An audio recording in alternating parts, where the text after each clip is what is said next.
முருகப்பெருமானுடைய நாமங்களிலே மிகச் சிறந்தது கந்தர். அதான் கந்த புராணம், கந்தர் அலங்காரம், கந்தர் அனுபூதி, கந்தர் கலிவெண்பா, கந்தர் சக்தி கவச்சம், கந்த சுவாமி கோயில். கந்தன் என்றால் என்ன பொருள்? பகைவருடைய பராக்கிரமத்தை வச்சச் செய்கின்றவன் கந்தன். சத்துருவும் சோஷய தீக்கி கந்தஹா.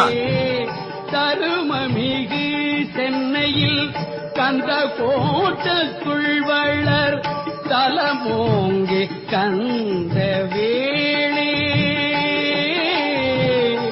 கண்முகத் துய்யமணி உன்முகச் சைவமணி கண்முகச் செய்வமணியே கண்முகத் துய்யமணி உன்முகச் சைவமணி கண்முகச் செய்வமணியே